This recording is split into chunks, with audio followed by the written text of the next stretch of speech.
बिस्मिल्लाहिर्रहमानिर्रहीम अस्सलाम वालेकुम वरहमतुल्लाहि वबरकातुहू। सो स्टडी कर रहे हैं फर्स्ट ईयर फिज़िक्स और यूनिट 2 आ गया है हमारे पास और हम इस वक्त ख़त्म करके आ चुके हैं। केमिस्ट्री का पहला यूनिट कर चुके हैं, पहला चैप्टर फिनिश कर चुके हैं। वहाँ पे जाके आप प्लेलिस्ट में जाके केमिस्ट्री में चेक कर सकते हैं, जो जो प्रॉब्लम कराए गए हैं, MCQs कराए गए हैं, जो टॉपिक कवर कराए गए हैं वो सब देख सकते हैं वहाँ से भी आप। लेकिन इस वक्त स्टडी कर रहे हैं हम फिज़िक्स सेकेंड यूनिट काइनेमेटिक्स हमारे पास है। इसके अंदर ज़्यादातर आपके पास जो हैं वो स्केलर वेक्टर चलेंगे और जब स्केलर वेक्टर ख़त्म हो जाएंगे तो उसके बाद वो आ जाएगा आपका प्रोजेक्टाइल मोशन, बहुत इंपॉर्टेंट है।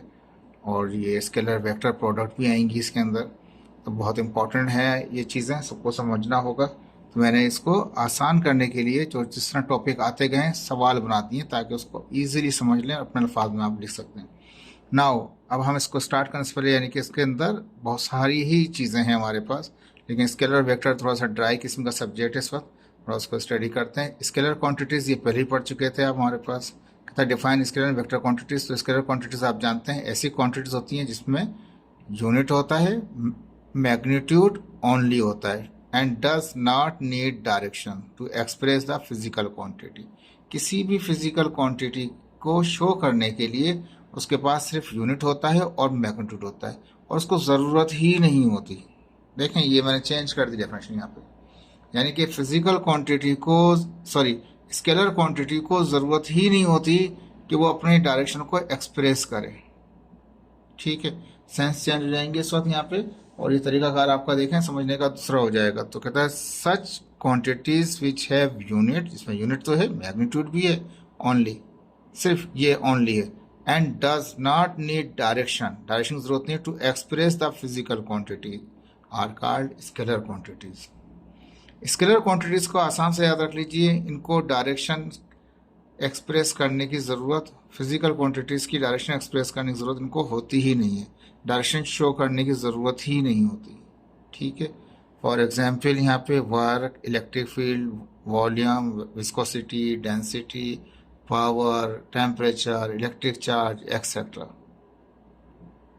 तमाम एग्जांपल्स हैं किसकी, स्केलर की। और करें वर्क, वर्क जो होता है, जो हमारे पास आउटपुट आ रहा होता है हमारे पास, ठीक है, किसी भी चीज़ का रिजल्ट जो हमारे पास आ रहा होता है डायरेक्शन लेस होता है। इलेक्ट्रिक फील्ड ये चारों तरफ जा रही होती है। एक बल्ब है ना, एक बल्ब को आप क्या करेंगे, ऑन करेंगे तो उसकी डायरेक्शन क्या होगी, फिक्स होगी जी नहीं, सब जगह जा रही होती है। वॉल्यूम फिक्स नहीं होता है, इसको ज़रूरत ही नहीं होती, वॉल्यूम को ज़रूरत ही नहीं होती अपनी डायरेक्शन शो करने के लिए। ये तमाम की तमाम जो है हमारे पास ये एग्जांपल्स हैं किसकी, स्केलर क्वांटिटीज़ की एग्जांपल्स हैं। स्केलर क्वांटिटीज़ कैन एड, उनको आप एड भी कर सकते हैं, सेपरेट भी कर सकते हैं, मल्टीप्लाई भी कर सकते हैं, डिवाइड भी कर सकते हैं, अलजब्रिक या मैथ की तरह इसको सॉल्व कर सकते हैं। देखें ये मुझे ज़्यादा डिटेल नहीं बतानी है, सिर्फ इतना ही समझाना था आपको कि मैं यूनिट है, मैग्नीट्यूड है, एक नई चीज़ आपको समझा रहा हूँ, does not need direction to express physical quantity. इस चीज़ को गौर से रखिएगा, कभी नहीं भूलेंगे आप। ठीक है जी, तो ये आपकी स्केलर क्वांटिटीज़ हैं, उनको ज़रूरत ही नहीं है डायरेक्शन को शो करने की। इसके बाद इसी का ही हिस्सा है, कहता है वेक्टर क्वांटिटीज़ कौन सी हैं। तो vector quantities which have unit, जिसमें यूनिट भी है, मैग्नीट्यूड भी है, एंड आल्सो नीड डायरेक्शन, उनको डायरेक्शन की भी ज़रूरत पड़ती है, to express the physical quantities are called vector quantities. तो ऐसी क्वांटिटीज़ को हम क्या बोलेंगे, वेक्टर क्वांटिटीज़ बोलेंगे, जिसमें यूनिट भी शो बता रहा हो अपना, मैग्नीट्यूड भी शो कर रहा हो और डायरेक्शन भी शो कर रहा हो, एक्सप्रेस कर रहा हो किसी फिजिकल क्वांटिटी को के लिए, तो वो कहलाएगा वेक्टर क्वांटिटीज। डिस्प्लेसमेंट पढ़ चुके हैं, velocity, acceleration, force, momentum, whatever, ये सारे एग्जांपल आप पहले पढ़ चुके हैं मैट्रिक के अंदर। ठीक है जी, अब इसके बाद हम जाते हैं इसके नया क्वेश्चन है, how do you represent the vector. Scalar की तो बात खत्म कर दी हमने, स्केलर को तो लेके चल नहीं रहे फिलहाल अभी हम, क्योंकि स्केलर में हम जानते हैं कि उनको ज़रूरत ही नहीं होती डायरेक्शन शो करने की। ठीक है जी, उनको नहीं ले रहे, मिस कर दिया उनको, हम आगे चल रहे हैं, वेक्टर से स्टडी कर रहे हैं। वेक्टर को कैसे जाहिर करेंगे, किस तरह रिप्रेजेंट करेंगे, how do you represent the vector, कोई भी सवाल कर सकता है आपसे।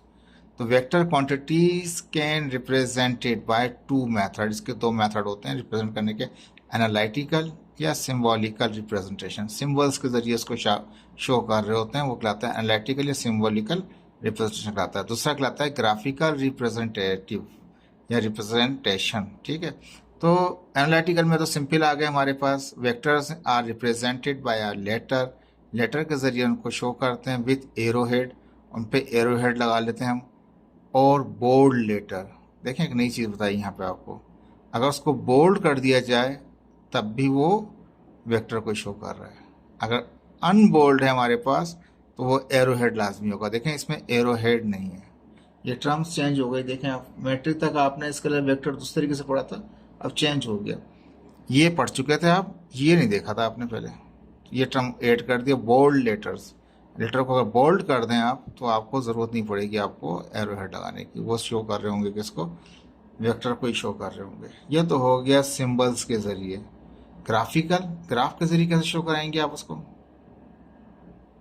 ठीक है, तो सेकंड पार्ट था ग्राफिकल रिप्रेजेंटेशन।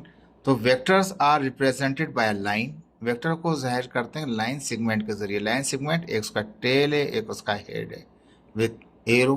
उसमें क्या है, एक एरो भी है लाइन सेगमेंट में, क्या है, एरो है। ठीक है, ऐसा लाइन सेगमेंट जो एरो वाला है उसको हम जाहिर करते हैं ग्राफिकल रिप्रेजेंटेशन के जरिए या रिप्रेजेंटेटिव के तौर पे। ठीक है, starting point is called tail, जहाँ से वो स्टार्ट लेता है उसको कहते हैं tail. And the ending point, जहाँ पे वो एंड हो रहा होता है ऑफ द लाइन का विथ एरो, उसमें एरो भी होता है, इज कॉल्ड हेड।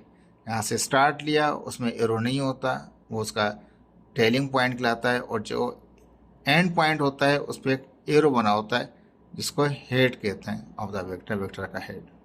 तो टेल और हेड दो चीज़ें होती हैं एक वेक्टर के अंदर जब ग्राफिकल आप उसको रिप्रेजेंट कर रहे हो, शॉन इन द फिगर। ठीक है, और यहाँ से यहाँ तक जो होगा इसको मैग्नीट्यूड होगा, डायरेक्शन जा रही है कि सब वो एरो जा रहा है हमारे पास।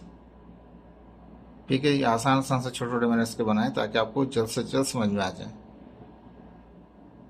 अब कहता है एक्सप्लेन करें एडिशन ऑफ वेक्टर को by head to tail rule. ये पढ़ चुके हैं मैट्रिक में भी आप लोग पहले, किस तरह से वेक्टर को हेड टू टेल के जरिए आप ऐड करेंगे। तो कहता है हेड टू टेल मेथड कहा जाए या ग्राफिकल मेथड कहा जाए, बात एक ही है।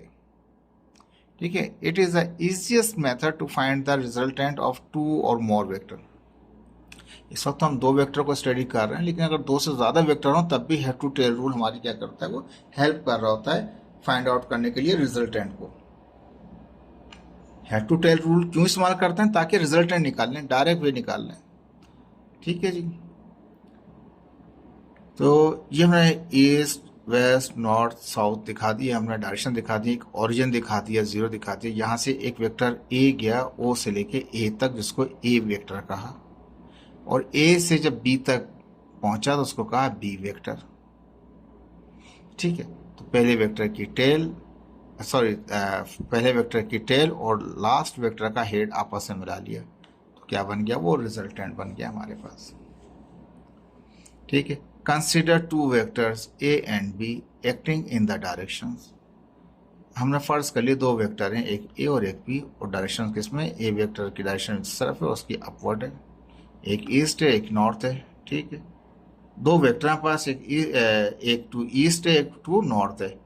Head to tail rule is the method, head to tail क्या है, वो एक मेथड है किसका, ऑफ वेक्टर एडिशन का, in which tail of the second vector, second vector की जो क्या है वो टेल जो है is connected by the head. Second vector की, ये फर्स्ट वेक्टर ए है, सेकंड वेक्टर बी है, तो सेकंड वेक्टर की टेल को हम जोड़ रहे हैं किससे, by the head of the first vector, पहले वेक्टर के हेड के साथ। By this method you can add two और मोर वेक्टर। अगर एक वेक्टर और आता जो यहाँ से यहाँ जा रहा होता तो क्या आता, तीसरे वेक्टर की टेल और इसका हेड आपस में मिल जाता। हेड टू टेल, एक की हेड, एक का हेड दूसरे का टेल, इस तरह से मिलाते जाते हैं, वो ऐड होते जाते हैं वेक्टर हमारे पास। पहले वेक्टर का हेड तो दूसरे वेक्टर की टेल, अगर तीसरा वेक्टर बना होता तो तीसरे वेक्टर की टेल होती और दूसरे वेक्टर का हेड होता। तो हेड और टेलों को मिला रहे हैं। देखें ये, देखें यहाँ पे ये टेल है दूसरे वेक्टर की, इसका हेड है, तो हेड और टेल, हेड टू टेल मिलाते जा रहे हैं, मिलाते जाएं आप, ऐड करते जाएंगे जितने सारे जितने भी वेक्टर बना लें आप। तो कहता है ये दो वेक्टर दिखाए गए हमारे पास, इनको जोड़ रहे हैं हम हेड और टेल के जरिए, पे दूसरे वेक्टर की टेल और पहले वेक्टर का हेड, और इस तरह सो ऑन चलते रहे आप। कहता है फाइनली क्या होगा, पिक्चर से भी दिखा देते हैं आपको साथ साथ।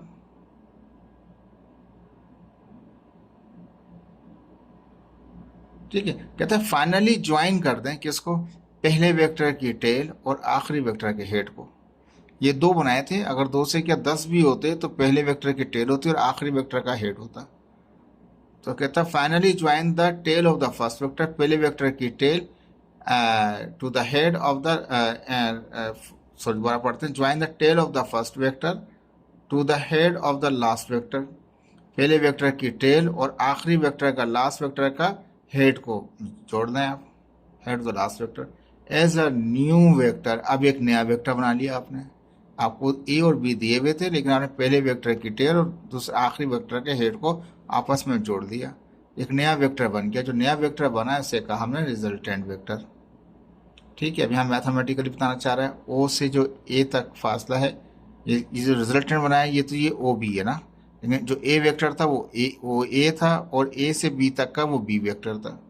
तो ओ ए को और ओ बी को मिलाएंगे तो ये रिजल्टेंट बन जाएगा ओ बी। ओ बी बराबर है किसके, ओ ए प्लस ओ ए बी के। ठीक है जी, देखें पिक्चर से नजर आ रहा है, वाज़ तौर पे मुश्किल नहीं है आपके लिए। अब ये जो ओ ए था हमारे पास, जो हमने रिजल्टेंट निकाला था, थोड़ा इसको दिखाते हैं आपको। ये जो ओ ए निकाला था वो आर था, रिजल्टेंट था वो हमारे पास, ये ए था वो बी था। तो ओ ए की जगह ए रख दें, ए बी की जगह पे आप बी रख दें। ठीक है, तब यहाँ हमने क्या किया, ये ओ बी तो रिजल्टेंट था वो आर आ गया, जो ओ ए था वो ए वेक्टर था और ए बी जो था वो बी वेक्टर था। तो ये हेड टू टेल एक तरीकाकार होता है जिसके जरिए क्या करते हैं, पहले वेक्टर का हेड और लास्ट दूसरे वेक्टर की टेल को आपस में मिलाते जाएं, हेड टू टेल मिलाते जाएं, पहले वेक्टर की टेल और आखिरी वेक्टर का हेड आपस में ज्वाइन करें तो आपका रिजल्टेंट निकल आएगा। दो वेक्टर थे, दो वेक्टरों की एडिशन करके दिखा दिया हेड टू टेल रूल के जरिए। मुश्किल नहीं है, आसान वर्ड में है, इसको आप कर सकते हैं। ठीक है, अब एक्सप्लेन करें कम्यूटेटिव प्रॉपर्टी को ऑफ वेक्टर एडिशन। वेक्टरों को जो ऐड किया जाता है उनके अंदर कम्यूटेटिव प्रॉपर्टी किस तरह से लग होती है। मैथ में पढ़ चुके थे, मैट्रिक में भी। ए को बी से ऐड करें, बी को ए से ऐड करें, ए को बी से ऐड करें, बी को ए में ऐड करें, तो क्या वेक्टर्स में फ़र्क पड़ता है वो देखेंगे हम। हमने बहुत सारा एग्जाम्पल्स मैथ में पढ़ चुके हैं कम्यूटेटिव की। अब यहाँ पे क्या गया, एक ओरिजिन था, वहाँ से यहाँ तक जो हमारे पास गया वो वेक्टर एक बी था, ओ से बी तक वेक्टर बी था, बी से सी तक जो था वेक्टर ए था हमारे पास। ठीक है, अब हमने क्या किया, इसका पैरेललोग्राम बना लिया, तो इसका बिल्कुल पैरेलल यहाँ पे आ गया, तो इसका जो पैरेलल था वो ऊपर चला गया। अब सी तक पहुंच रहे हैं, ओ से सी तक वो रिजल्टेंट है। एक रास्ता ये है यहाँ से बी के थ्रू होकर जाए, एक रास्ता ये यहाँ से ए के थ्रू होकर जाए। ये बी वेक्टर, ये ए वेक्टर, तो ये पैरेलल है, पैरेलल है तो जैसा ये है सेम ऐसा ये, जैसा ये है ये भी पैरेलल है आपस में, जैसा बी है ऐसा ये भी है, दोनों सेम है। तो ये बी प्लस ए करें या ए प्लस बी करें, पहुंचेंगे सी पे, यहाँ से जाएं या यहाँ से जाएं, पहुंचेंगे आप सी के ऊपर, तो आपका रिजल्टेंट है। अब एक रिजल्टेंट नीचे दिखा रहा है कि जब यहाँ से होकर जा रहे हैं तो बी पहले आ रहा है बाद में ए आ रहा है, तो बी प्लस ए रिजल्टेंट। जब ऊपर में जा रहे हैं आप क्या हो रहा है, फिर ए आ रहा है बाद में बी वेक्टर आ रहा है, तो ए प्लस बी आ रहे हैं हमारे पास। ठीक है, अब क्या कहता है, कंसिडर टू वेक्टर, दो वेक्टर कंसिडर कर लें, एक वेक्टर ए है और एक वेक्टर क्या हमारे पास है बी है। Let's two vector represent two adjacent side of the parallelogram. ये अपनी एडजेसेंट साइड यहाँ दिखाएगा और ये अपनी साइड यहाँ दिखाएगा पैरेललोग्राम में। वी कंस्ट्रक्ट अ पैरेललोग्राम, हमने एक पैरेललोग्राम बना लिया। तो ओ ए सी बी, तो O A C B is as shown in the diagram में दिखा रहा है यहाँ पे। तो ये जो यहाँ पे आया ओ से सी तक का फासला है, ये डायगोनल कहलाया, रिप्रेजेंट कर रहे हैं इसको हम एज ए रिजल्टेंट। जो डायगोनल है ये हमारा रिजल्टेंट, हम पहुंचना सी पे था। तो कहता है रिजल्टेंट, एक रिजल्टेंट तो ऐसे आ रहा है जिसमें ए वेक्टर, क्योंकि ये पैरेलल हो गया ना, ये ए वेक्टर और बी वेक्टर को प्लस किया, तो एक रिजल्टेंट तो ये आ गया जो ये दिखाया। एक रिजल्टेंट ये दिखा रहा है जिसमें पहले क्या बी को ऐड किया किसमें, ए के अंदर। ये दोनों ही रिजल्टेंट हैं, जब ये आर के बराबर तो ये भी बराबर होंगे आपस में, ए प्लस बी बराबर आ गया बी प्लस ए। कहता है अगर ऐसा करें आप, कम्यूटेटिव प्रॉपर्टी को ओबे करें तो क्या फर्क पड़ा आपका। तो कहता है नो, कोई फर्क नहीं पड़ा आपका, फिजिकली कोई फर्क नहीं पड़ा। जो आपने एडिशन की मैग्नीट्यूडों की ए और बी से, वही एडिशन यहाँ पे कर दी। ये क्या, ये 5 न्यूटन का था, ये 2 न्यूटन का था तो 7 हो गया, ये भी 2 है तो ये भी 5 है तो वो भी 7। न्यूटन तो बराबर ही हो गए उसकी, अगर फोर्स की फॉर्म में आप उसको करना चाहते हैं। अगर डायरेक्शन कहते हैं तो कहते हैं डायरेक्शन में कोई फर्क नहीं पड़ता, पहुंचते पहुंचते आप रिजल्टेंट पे ही हैं। This show that order in which vectors are added, किसी भी ऑर्डर से आप वेक्टरों को ऐड करें, has no physical significance effect on the result. कहता रिजल्टेंट पे कोई फर्क नहीं पड़ता भाई।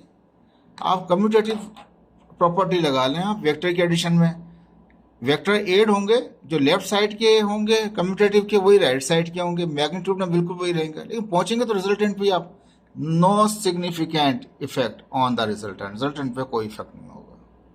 ठीक है जी। इसके बाद दूसरा आ रहा है यहाँ पे एसोसिएटिव आ रहा है। Explain the associative property of the vector. Commutative में दो वेक्टर इस्तेमाल कर रहे होते हैं हम, एसोसिएटिव में दो नहीं तीन इस्तेमाल करते हैं, याद होगा आपको पुराना। अब एसोसिएटिव में प्रॉपर्टी किस तरह से होती है उसको एक्सप्लेन करना है वेक्टर एडिशन की।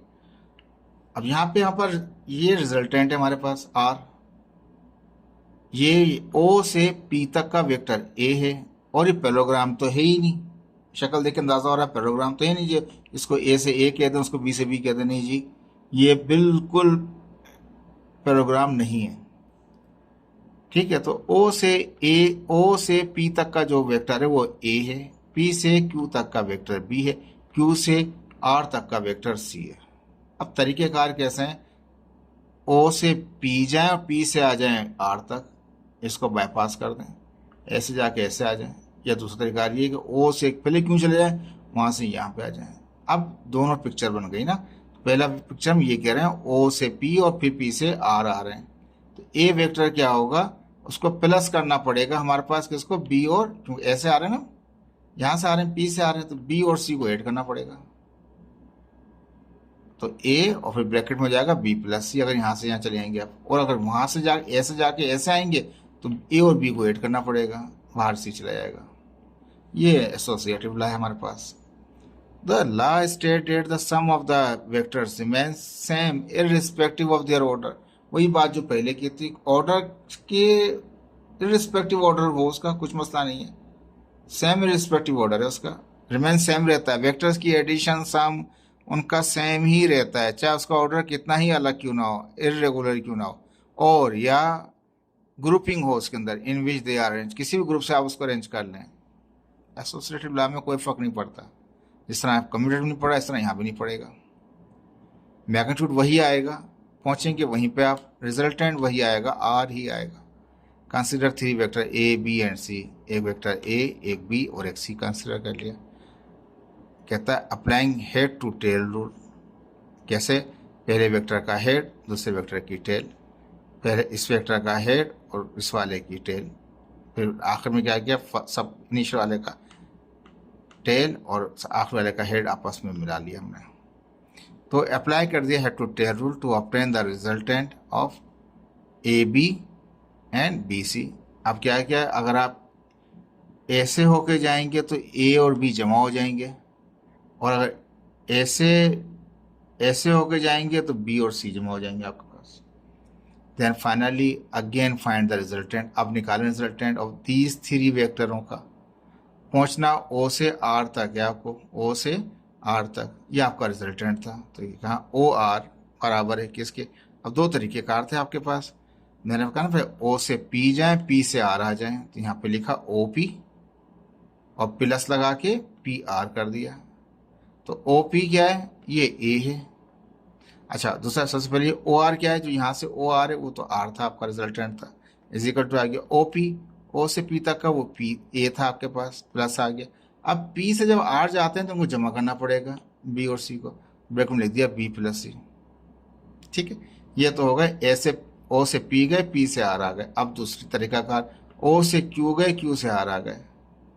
ठीक है, तो वो भी ओ आर है, पहुंचा आप ओ आर पे रहे। ठीक है, तो O R is equal to क्या हो गया, O Q plus Q R. जो ओ आर है वो तो आर ही रहेगा, देखिए यहाँ पे दिखाया है पिक्चर में, ओ आर, ओ से आर तक का वो आर ही है। अब ओ क्यू, ओ से क्यू गए तो इन दोनों को जमा करना पड़ता है, ए प्लस बी, ब्रैकेट में आ गया A plus B. Q R, Q से आर आया तो वो सी था, सी आ गया। अगर गौर से देखें तो ये भी आर है, ये भी आर है, ये आपस में बराबर हैं तो ये बराबर होंगे। लेफ्ट हैंड साइड बराबर होंगी तो राइट साइड भी उनकी बराबर हो जाएंगी। ठीक है जी। इक्वेशन 1 इक्वेशन 2 को क्या किया हमने, इक्वेट कर दिया। ये अगर आर आर बराबर था तो ये बराबर होगा। ए प्लस बी प्लस सी ब्रैकेट में था तो यहाँ पे क्या था, ए प्लस बी था। ये तो पूरा पूरा एसोसिएटिव बन गया भाई। अब यहाँ पर भी कोई मैग्नीट्यूड में फर्क नहीं आएगा, सेम मैग्नीट्यूड आ जाएंगे। जमा ही तो कर रहे हैं आप। 10 कहता है दिस शो डेट, या जिस तरह भी कहना चाहें, order in which the vector are added has no physical significant effect on the result. Commutative में भी कोई असर नहीं पड़ा था और एसोसिएटिव में भी कोई असर नहीं पड़ेगा रिजल्टेंट के, रिजल्टेंट वही रहेगा। तो दोनों का रिजल्टेंट आपस में बराबर आएगा। ठीक है जी। ये तो हो गया आपका एसोसिएटिव लॉ भी हो गया, इसका कम्यूटेटिव लॉ भी हो गया। अब देखिए इसके बाद नया क्वेश्चन बनाया हमने, how many laws to find the resultant of vector. आपके पास कितने लॉ हैं रिजल्टेंट ऑफ वेक्टर को मालूम करने के। तो बुक बताती है कि हमारे पास जो स्टडी बता रही है वो कह रही है देयर आर 2 लॉज। हमारे पास कितने लॉ हैं, 2 लॉ हैं। किसके लिए, फाइंड करने के लिए रिजल्टेंट ऑफ वेक्टर को। एक कोसाइन लॉ कहलाता है और एक साइन लॉ कहलाता है। डेरिवेशन नहीं दी हुई इसकी बुक में, हमें डायरेक्ट जो मिला हुआ हमने भी डायरेक्ट कर दिया। रिजल्टेंट आ रही है हमारे पास, ठीक है जी। और जो कोसाइन लॉ होता है वो अंडर रेडिकल होता है, याद रख लीजिए। और जो साइन लॉ होता है उसमें साइन अप डिवाइडर होता है, अल्फा बीटा थीटा। ठीक है, तो पहला कोसाइन लॉ देखते हैं। कोसाइन में क्या है, वही हमारे पास फार्मूला आ गया, A square plus B square minus फार्मूले का 2ab cos angle O A B, O A B के दरमियान में जो एंगल बनेगा वो कोसाइन लॉ का एंगल होगा हमारे पास। तो कोसाइन लॉ में याद रख लें, रिजल्टेंट जो होगा वो रेडिकल में होगा, A square plus B square minus 2ab जैसे फार्मूला होता है वो कोस के साथ एंगल होगा। साइन लॉ में क्या होगा, साइन डिवाइडर होगा। ए को एक ए वेक्टर को डिवाइड करेंगे साइन अल्फा से, बी वाले को साइन बीटा से, रिजल्टेंट को साइन थीटा से। ठीक है, ये 2 फार्मूले थे हमारे पास। जब हम अप्लाई करेंगे प्रॉब्लम में तब देखिएगा इसको आप। ठीक है जी। अब इसके बाद आ रहे हैं हम, एक नया क्वेश्चन हमारे पास है, define multiplication and division of a vector by a number. कहता है अगर हम वेक्टर है, उस वेक्टर को अगर हम मल्टीप्लाई करें किसी एक नंबर से, या किसी वेक्टर को डिवाइड करें किसी एक नंबर से, तो क्या फ़र्क पड़ सकता है उसके ऊपर। तो सबसे आसान तो ये है कि अगर आप मल्टीप्लाई करते हैं, किसी भी मल्टीप्लाई करें या डिवाइड करें किसी नंबर को in the simple way of mathematics. ये मैथमेटिक्स का सिंपल तरीकाकार है। वेक्टर को मल्टीप्लाई करेंगे तो रकम क्या है, बढ़ जाएगी। डिवाइड करेंगे तो रकम क्या होगी, वो कम हो जाएगी आपकी। ठीक है जी। किसी भी नंबर से डिवाइड करेंगे तो रकम कम हो जाएगी, वेक्टर कम हो जाएगा, छोटा हो जाएगा, और अगर मल्टीप्लाई करेंगे तो वेक्टर बढ़ जाएगा। ये तो हो गया सिंपल मैथमेटिक वे, यानी मल्टीप्लाई करना है तो वेक्टर बढ़ेगा, डिवाइड करना तो वेक्टर छोटा हो जाएगा। ठीक है, उसका साइज कम हो जाएगा। But vector has different effect on the positive and negative value of the number. कहता है कि मल्टीप्लाई करने से, डिवाइड करने से किसी नंबर पे मैथमेटिकल ऑपरेशन सिंपल हो जाता है, लेकिन अगर वो वैल्यू जो है नंबर की पॉजिटिव है तो इफेक्ट कुछ और होगा, अगर निगेटिव है तो कुछ और होगा। ठीक है जी। किस तरह से, if a vector is simple is multiply by a positive number. अगर वेक्टर ये v था, इसको मल्टीप्लाई कर दिया नंबर 2 से, एक वैल्यू 2 से मल्टीप्लाई कर दिया, तो क्या पहले इतनी लेंथ थी, अब इसका मैग्नीट्यूड बढ़ गया। इसका जहां जा रहा है वहीं जा रहा है, इसी डायरेक्शन में। कहता है if a vector is multiply by a positive number. अगर वेक्टर को मल्टीप्लाई करते हैं किसी पॉजिटिव नंबर से, it can only change the magnitude. ये सिर्फ मैग्नीट्यूड चेंज करेगा, but no effect on direction. Direction पे कोई इफेक्ट नहीं करता। अगर पॉजिटिव नंबर है तो कोई फर्क नहीं पड़ेगा उसकी डायरेक्शन पर, मैग्नीट्यूड बढ़ जाएगा। ठीक है जी। अब अब जब नेगेटिव नंबर होगा तो देखिए उसमें इसमें वैल्यू चेंज हो जाएंगे आपके पास। If a vector is multiply by a negative number, it can change the magnitude. Yes, उसने भी चेंज किया था, इसने भी चेंज करेगा। Also change the direction of the vector in the opposite direction. अभी जा रहा था इस तरह हमारे पास, ठीक है, तो हमने क्या किया, ये वेक्टर v था, जो भी मैग्नीट्यूड था इसका, इसको मल्टीप्लाई कर दिया -2 से। जाना मैग्नीट्यूड तो बढ़ गया, लेकिन डायरेक्शन क्या हो गई, इसकी अपोजिट हो गई, डायरेक्शन इसकी रिवर्स हो गई। अपोजिट भी कह सकते हैं, रिवर्स भी कह सकते हैं, उसकी डायरेक्शन क्या कर देगा, वो रिवर्स कर देगा। ठीक है। पॉजिटिव नंबर से मल्टीप्लाई करेंगे तो मैग्नीट्यूड बढ़ेगा, डायरेक्शन सेम रहेगी। नेगेटिव नंबर से मल्टीप्लाई करेंगे तो क्या होगा, उसका मैग्नीट्यूड जो है उसका वो वही बढ़ जाएगा, लेकिन डायरेक्शन क्या होगी उसकी, वो अपोजिट हो जाएगी। ये तरीकाकार था आपके पास एड करने का, मल्टीप्लाई करने का, या कोई चैप्टर था हमारे पास। समझ में आया होगा होपफुल आपको ये क्या फेजेस का। इंशाल्लाह ताला नेक्स्ट चैप्टर बनाएंगे, नेक्स्ट टॉपिक बनाएंगे, उसमें भी छोटे छोटे आपके चंक बनाएंगे इसके सवालों के, ताकि वो आपको समझ में भी आ जाएं और आगे बढ़ते जाएं आप। जो एग्ज़ाम का सवाल आएगा मैं उसको आपको अच्छी तरह से बता दूंगा कौन से सवाल एग्ज़ाम के होंगे। Okay, thank you so much, Allah हाफिज़।